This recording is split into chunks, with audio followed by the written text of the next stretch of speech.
Today, I'm taking you through my top 10 buy low trade targets for this week. Let's go and win some leagues. G'day guys, I'm D-Mac from NBA Fantasy Bible here on the Believe in Fantasy Basketball Network. I'll take you through my favorite 10 buy lows for this week, headlined by Domantas Sabonis. But before we get there, let's just go through and review what we went through last week. My top 10 for last week. Number 1 was Derek White. He's had a much better performance this week. He's looking a much better player. His shots are going down. He had no issues with the stocks, but yeah, finally the shots are going down, so much improved. Payton Pritchard, his teammate, he's back on the top 10 list for this week because he hasn't been hitting his shots, and quite frankly, he's been very disappointing so far this season. But again, I think he can turn it around. Miles Turner, fantastic week. The last 7 days has been much improved. So he's no longer a buy low. That has been crushed. Next one, Trey Murphy. Similar to Miles Turner, but he's had a much improved week. So he's no longer a buy low. Amen Thompson, again, similar vein, improved, but still the buy low window is slightly ajar. He's not on the top 10 for this week, but I still think you can try to get some value there. Next, Desmond Bane, much improved. His shots have been going down. He did hit a game winner as well. Again, similar to Amen Thompson, the buy low window is still open, but again, he is not on my top 10 for this week. Jaren Jackson Jr., he is in my top 10 for this week, and yeah, he just continues to have a really poor season, as does his teammate Ja Morant. Again, he's in my top 10 for this week. But he was number 8 last week. Cooper Flagg, again, recency bias is a thing, and we'll go through that very shortly, but his last game was fantastic. Handling the ball less, Brandon Williams really stepped up in the last game for the Mavs, and I think that suits Cooper Flagg moving forward. So again, recency bias, it's difficult to achieve a buy low right now, but again, if he does have a bit of a quieter game, I think you can get some value there because I think he can be a top 50 guy rest of the season. And number 10 was Shaedon Sharpe. He had a real fantastic game in the last game, 31 points, shot really well. His steal rate was actually quite good leading into last week as well. Again, he's not in my top 10, but again, the buy low window is slightly ajar. All right, let's get into this week's top 10 for myself. Starting with Domantas Sabonis. He's had a really slow start to the season. We're going to go through one of his teammates very shortly as well, and Zach LaVine, but Domantas Sabonis, definitely a buy low for me. 9 cat right now, 101st. In the last 7 days, 138. That is standard 9 cat. In -1, when you take away his worst category, which is obviously free throws, 104th across the season. So not too bad, not too dissimilar to his overall 9 cat ranking. 151st in the last 7 days. And in points league, still really solid in points league, 36th. But I know that he would have been drafted a lot higher than that. So probably a second round type of guy, perhaps even at the end of the first round in points leagues as well. So you're probably quite disappointed with that return at this point. If you don't have him, great opportunity to buy low because in the last game, really disappointing. Several of the starters for the Kings just really flopped. So again, I think it's a great buy low opportunity for Domantas Sabonis. He can really turn it around. His field goal percentage can definitely improve. Free throws we know are going to be a struggle, as are the 3-pointers. But the rebounds is something that I can see going up, as are the assists. And we know that the assist rate did drop at the back end of last season, but I think that he can get above 3.9 assists per game. Really slow start. He's never been a great stocks guy as well. So expect the assists to go up. I think the rebounds can come up as well, and the field goal percentage. And that bodes well for his overall value. So buy low right now on Domantas Sabonis. Next one, I mentioned his teammate, Zach LaVine, started off the season really well. Shot really great from the field.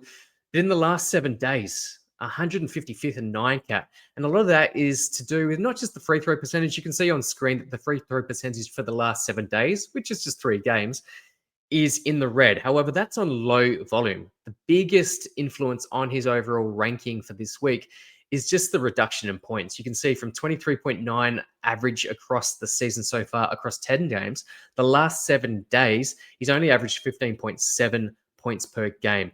The last game yesterday was a real shocker for a lot of the Kings. They went down to the Denver Nuggets, and LaVine, he even admitted very, very poor play. So I think you can buy low. I'm not super high on him this season, but I think he can sit around that 50 to 60 mark, and 155th for the week. If you can buy low right now, I would do so because I think he'll have steady value for the rest of the season, even if things go awry for the Kings, and it's not looking good so far. I've even seen some more trade rumors around Domantas Sabonis. I don't think they'll blow it up immediately, but watch this space, because depending on what they get back in a potential trade, that could impact on Zach LaVine as well. But I still think he is a buy low at this point in time.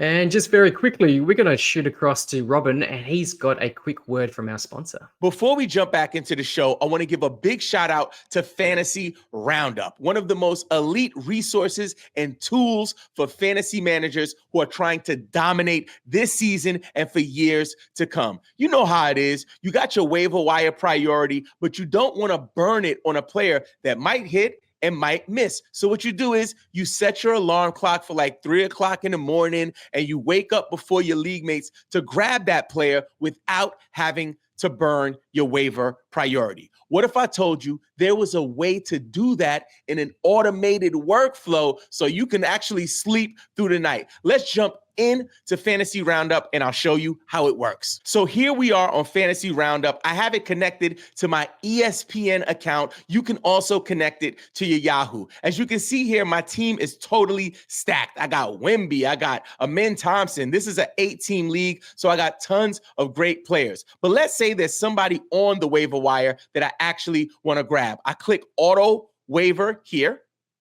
Once I click auto waiver, you'll see my roster, and I decide which players I would like to drop from my team. I have 2 Duns, guys who are done. I got Ryan Dunn, finished, and Chris Dunn, finished.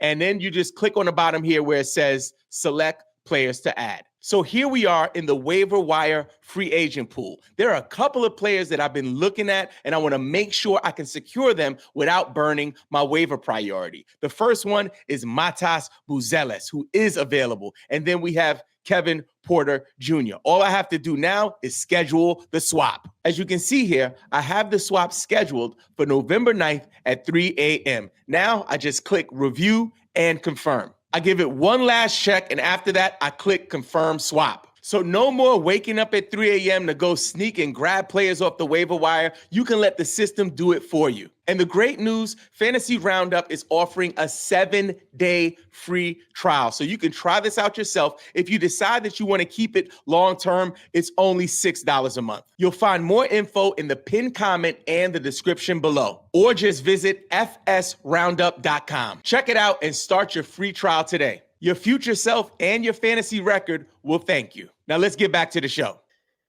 Next one, Kevin Durant. It's a bit surprising, to be honest, that he's on this list, but I've looked across the last week particularly, but even across the course of the season, where we were spending probably a 2nd round pick, sometimes end of 1st round pick on Kevin Durant.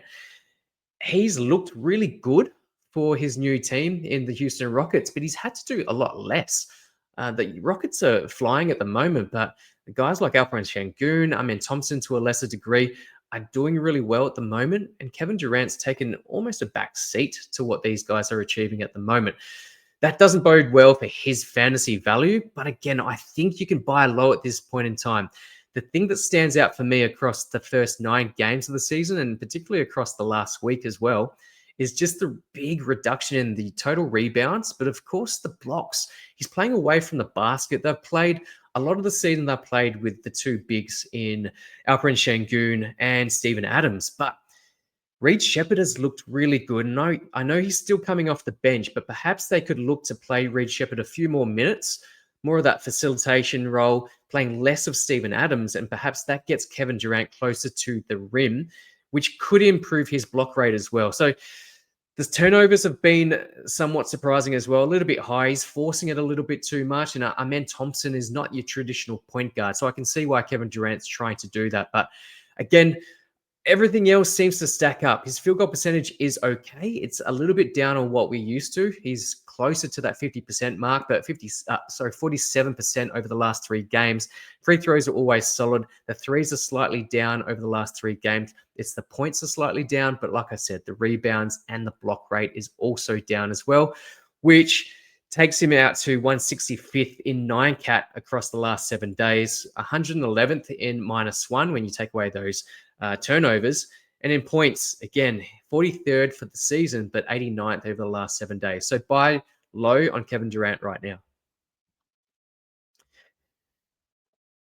Next one, we're flying through. Nikola Vucevic started out the season really well, and I was somewhat low on Vucevic, and for good reason. I think because it is an expiring contract, I think the chances of him being traded, and we talk about this, we tend to talk about this every single season, but the Bulls are going okay. But perhaps there is this opportunity where you could sell high based on what he was doing at the start of the season.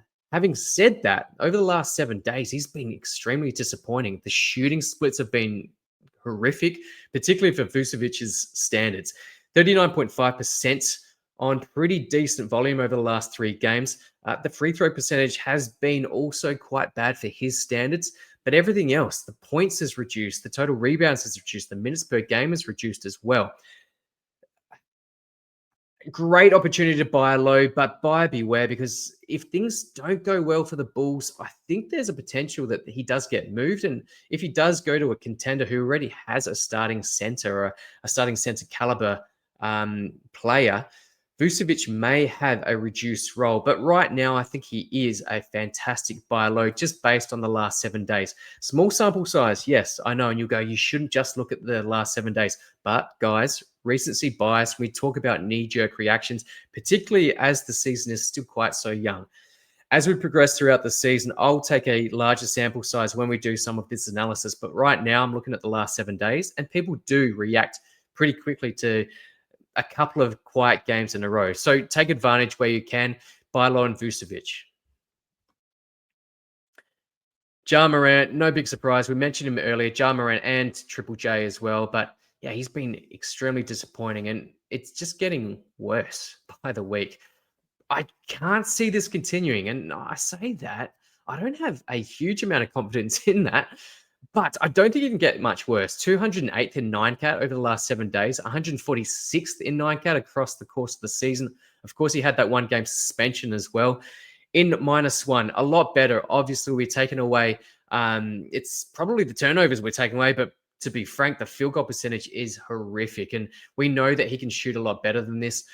We've seen the bricks, we've seen the air balls, the highlights or lowlights, if you will, on Twitter as well. But he can't get much worse than this, can he, guys? I don't know. Let me know what you think in the comments. Maybe he's not a buy low. Maybe he's just an absolute flop for this season. But if you throw one of your worst couple of players, perhaps the manager that has Ja Morant may budge. Maybe they're that disappointed.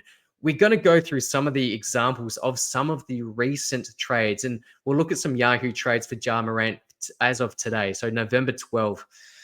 Ja Morant has been traded on Yahoo, and it doesn't specify the league format. So it could be points, it could be 9-cat, it could be Dynasty. We don't know at this stage, but here's some examples of what you could potentially trade for him. Ja Morant has been traded for Ivica Zubac, Dyson Daniels, Isaiah Hartenstein, Jalen Green, which is somewhat surprising because he's out for several weeks with an injury. So we're really giving up on Ja Morant there. Cooper Flagg, Norman Powell, Stephon Castle. I think that's a fantastic get. And JJJ himself. So just some examples there. I know you guys have been asking for it. That's something that you can play with. Throw out your last couple of guys and see if you can acquire Ja Morant. If you do have him, hold tight. Don't sell low, because that's the worst thing you can do in fantasy basketball.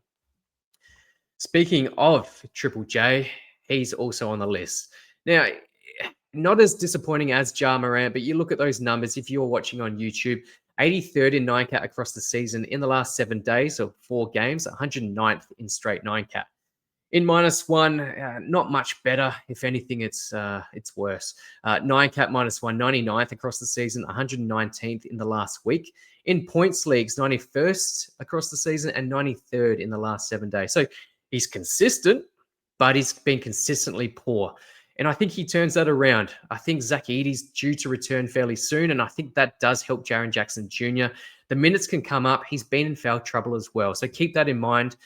I think you buy low, and I think you buy low with confidence. I'm a lot more confident in buying low on JJJ than I am in Ja Morant. So buy low on JJJ, and I think you'll reap the benefits. Next one, Payton Pritchard. What a disappointing start to the season it has been for him. Moving into the starting lineup this season, 6th man of the year last year. He was in the top 60 or 70 last season, but you look at the rankings so far this season in NICAT, 151st. In the last 7 days, 193rd. And it's coming down to his field goal percentage. Absolutely deplorable. It's 42% across the season, consistently, even in the last week, 42% as well. The free throws, we expect a little bit more, but again, it's on low volume, so that's not hurting his value. It's the lack of threes as well, and we saw him hit more than 3 threes a game last season as the 6th man in less minutes per game. The minutes are still great. The usage is okay. Jaylen Brown at the moment is just absolutely dominating usage. We somewhat expected that, but Payton Pritchard needs to get more usage. The minutes are fine. Anthony Simons is still coming off the bench. He's not really a factor at this point in time. Payton Pritchard, buy low on him. I think the steals can also come up a little bit. We don't expect huge rebounds, but it's the field goal percentage. NICAT minus 164th across the season, 208th over the last 4 games. And in points leagues, and we didn't expect this, but he's actually performing better in points leagues than he is in NICAT. 101st in points leagues. This is standard scoring, of course. 155th over the last 7 days. So buy low, but remember, it's all about timing.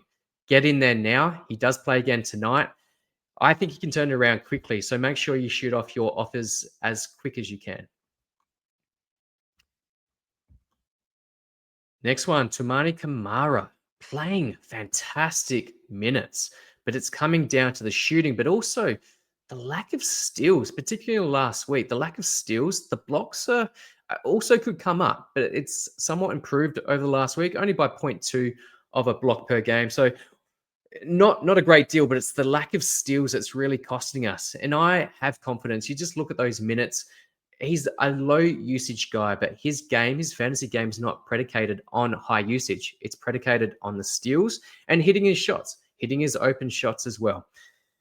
Drew Holiday is still facilitating. Perhaps things do improve for Toumani Camara when Scoot is there. I don't think that's going to have somewhat of a significant difference to Toumani Camara's value. I just think it comes down to his shot selection, his field goal percentage. If you can start hitting those and also get those steals. Drew's taking a lot of his steals at the moment, but if there's a lot of deflections going around, it's just a matter of time when he does reap the benefits and start getting those steals alongside of Drew Holiday as well. So again, similar to some of the other guys I've spoken about, it won't take too much for him to turn things around. 147th across the season in 9cat, 150th across the season in -1. And in points leagues, again, somewhat surprising, he's performing better in points leagues, 119th across the course of the season. He can do better than that, so make sure you buy low on Toumani Camara. Now, we're going to fly through here, but Evan Mobley, you probably spent a 2nd round pick on Evan Mobley. He hasn't returned that. 54th across the season in 9cat, but in the last 7 days, very, very disappointing. He's also going to be sitting out tonight for rest purposes. A lot of the Cavs guys are doing that. Donovan Mitchell's doing that. Darius Garland, we thought he aggravated his toe injury. It's looking like it's just a toe contusion, which is great news for Darius Garland. Perhaps that's a buy low opportunity as well. But Evan Mobley will sit out tonight as well. That will frustrate the person that has Evan Mobley on their team, let alone the overall rankings in 9cat. In points leagues, extremely solid. Last 7 days, that's somewhat disappointing as well. Again, I wouldn't put that down to anything that I think will continue. His shooting from the free throw line has been very disappointing. We know he's not going to be a high volume, greater than 80% shooter from the stripe. However, 54.2% across the last 4 games is extremely disappointing. Not a huge amount of volume, but it does impact his overall value. The steals are also not there over the last week as well. So take advantage of this last week's performance, but also the fact that he is going to miss a game tonight for rest purposes. Perhaps you can negotiate or use your negotiation skills and say, hey guys, the Cavs are rolling at the moment. They don't need Evan Mobley to play 82 games this season. Rest days are going to happen. I don't think it does as often as we may think. So I would be buying low really hard on Evan Mobley right now. And the last one, somewhat interesting. Pascal Siakam, is he a buy low or is he a sell high, man?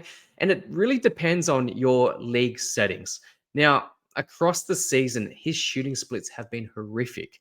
However, yesterday, much improved game, shot the ball really well from the field and from the line, 100% from the line. Across the course of the season, absolutely horrific from the line. Again, similar to Evan Mobley, he's not going to be a high volume, greater than 80% shooter from the stripe, but he can do better than 68% over the last week and 62% over the entire season. I think it helps that Nembhard is back. TJ McConnell is back as well. So he doesn't have to force it as much as he needs to or has been so far. The points are still solid. You can see in points leagues, 15th across the course of the season. This is where I talk about selling high because I am a little bit worried about the Indiana Pacers long term. If the season is not going as they would like, and there's hints that they could potentially look to shut down. And look, it may not be in the DNA of Indiana Pacers. And come at me, let me know. It's not going to happen with the Indiana Pacers. But of course, Halliburton's on the sidelines. Perhaps this is a tanking season. Get themselves a decent pick. Wait for Halliburton to come back and lead them to a little bit of success next season. So you could slice it in two different ways. He's a buy low in category leagues. He's a sell high in points leagues. But any opportunity that you can, you go and sell him in a points league. But in a category league, great opportunity. Get some value right now. But again, don't overreach. Don't give him or don't give her, or whatever the manager, don't give them a top 50 guy for Pascal Siakam because he's not performing at that level right now in category leagues. 189th across the course of the season in 9-cat, 218th in the last week, so 3 games, even with a much improved game yesterday. 9-cat -1, much better. And you take away those free throw percentages, huge improvement. But again, 89th is not where we thought he would be. We thought he'd be an easy top 50, even top 40 guy in 9-cat this season. Greater amount of responsibility and usage. It just hasn't panned out that way, particularly with those free throw percentages, but even the field goal percentage is somewhat disappointing as well. Buy low in categories, but also look for an opportunity. I could be contradicting myself, but look for an opportunity when he does start performing at a really high level to offload him when you can, particularly in a points league, because I am a little bit worried about the Indiana Pacers. Now, finally, there is an opportunity to buy low on some injured guys, and these guys aren't too far away from returning from their team. Kobe White is really close. I think he's a great buy low. The issue is the managers that have them rostered, they're saying to you, hey, I've held them for 3 weeks, almost 4 weeks now. Why would I sell them? But it could be situational. If they're dealing with a lot of other injuries and they're struggling to put out a full team, perhaps this is a chance to exploit that. Go and target guys like Kobe White. Zach Edey's due to return any day now. Kawhi Leonard is going to miss a couple of games. We know the upside with him, particularly in 9-cat as well. Tyler Hero isn't too far away as well, perhaps a week away. LeBron James, similar boat, not too far away. Trae Young is a little bit further away. LaMelo Ball, now that one is a buyer beware because we know about his ankles, but he has returned from G League assignment. He went and trained with the G League team, so I think he's close to returning. It could potentially be in the next game as well. But buy low because of the frustration about LaMelo being on the sidelines, but also be mindful that you don't want to overreach. Don't throw out a really high-performing guy in the top 20 or a top 30 for LaMelo because of the risk, the ongoing risk and the missed games for the rest of the season, because I'm still somewhat weary of LaMelo Ball rest of season. But see what you can do. If you can offer something like a top 70 to a frustrated manager, I would go and do that in a jiffy because you know that the per game upside is there. Don't be overpaying for LaMelo Ball right now. The other guys, I'm more comfortable with them returning from injury. So go and buy yourself those guys on the list there. Kobe White, Zach Edey, Kawhi Leonard, Tyler Hero, LeBron James, and Trae Young. All right. They're my top 10 buy lows for this week. Let me know what you think. Let me know if I've missed anyone that you think should be on that list as well. Don't forget to subscribe to All Things Believe in Fantasy Basketball. So join Robin and the team. Make sure you check out all those playlists on YouTube. Don't forget to like and subscribe to All Things NBA Fantasy Bible on YouTube. And give me a follow on Twitter. It's probably where I do my best work, which is questionable, but give me a follow there as well. Until next time, guys, thanks very much. Catch ya.